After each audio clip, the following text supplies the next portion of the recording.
Moving from one place to another is incredibly difficult for anyone, but moving between war-torn Afghanistan to beautiful Perth, that's not just transitioning between cultures, it is transitioning between worlds. I came here as an 11-year-old boy. I didn't know the language, I looked different to everyone else around me, I didn't know the culture. The things that other people took for granted, I had to learn consciously.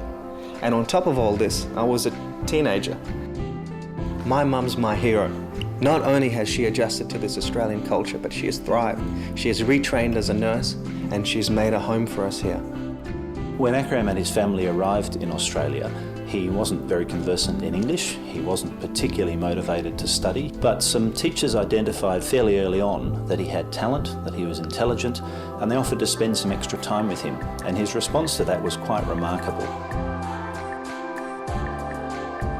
After finishing high school, I was incredibly lucky to go to the University of Western Australia. I was also incredibly fortunate to have been given a scholarship to come to St George's College. Now, St George's College is a world I couldn't even imagine as a kid growing up.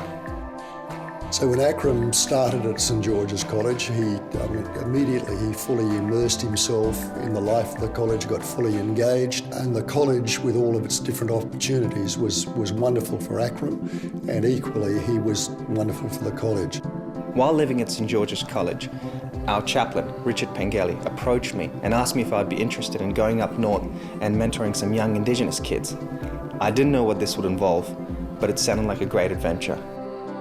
Being in Australia, to him, is a privilege, a great privilege and an opportunity, largely because he's able to do what at one stage he couldn't have possibly dreamed of doing.